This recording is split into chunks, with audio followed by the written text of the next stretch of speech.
আলাইকুম, কেমন আছেন সবাই? আশা করি ভালো আছেন। আমি আপনাদের দোয়া এবং ভালোবাসা, আল্লাহর অশেষ রহমতে আলহামদুলিল্লাহ ভালো আছি। তো আজকে আমি রান্না করব নতুন একটা রেসিপি, বুটের ডাল দিয়ে গরুর মাংস।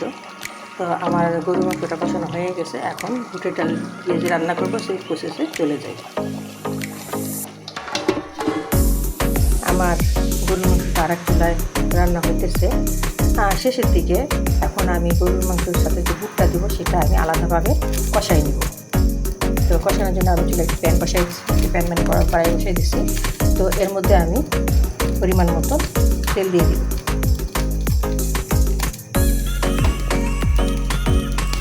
ভিউয়ার্স, আমার তেলটা গরম হয়ে গেছে, এর মধ্যে দিয়ে দিব আমি গোটা গরম মশলা, সেই সাথে দিয়ে দিব পেঁয়াজ কুচি।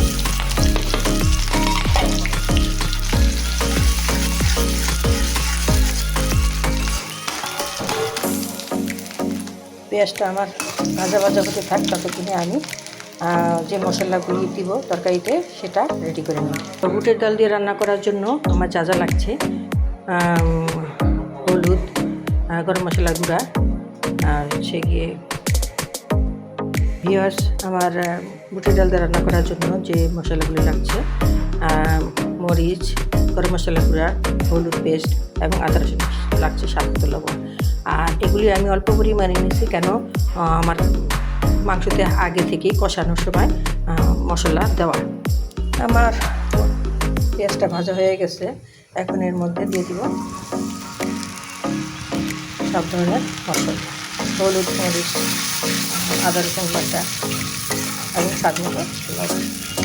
তো মশলাটা কষতে থাক, ফিরে আসছে কিছুক্ষণ পর।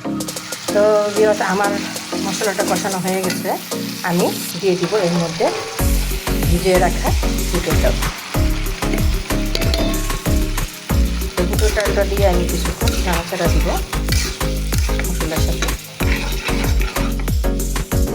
ভিউয়ার্স, আমি বুটের ডালটা ভালো করে কষানোর জন্য আমি এখন ঢেকে দেবো। ফিরে আসছি কিছুক্ষণ পর।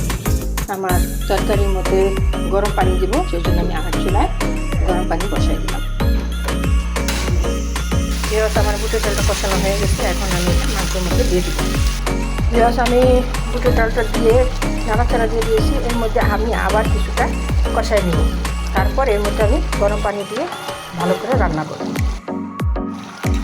মাংস এবং বুটের ডালটা ভালো মতো কষানো হয়ে গেছে, এখন এর মধ্যে আমি ঝোলের পানি দিয়ে দেব।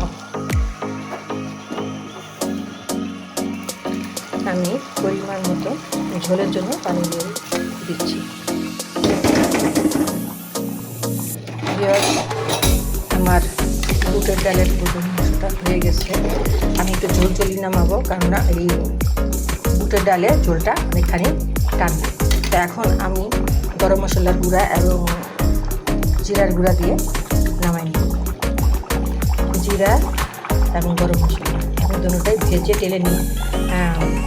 তেলে গুঁড়া করে নিয়েছি।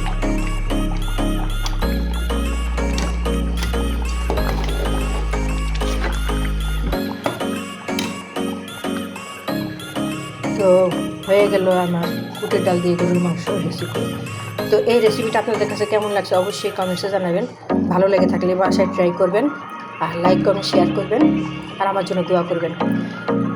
তো কথা না বাড়াই, সবাই ভালো থাকবেন, সুস্থ থাকবেন। ফিরে আসবো অন্য কোনো সময় অন্য কোনো রেসিপি নিয়ে। তো ততক্ষণ পর্যন্ত বিদায় নিচ্ছি। আল্লাহ হাফেজ।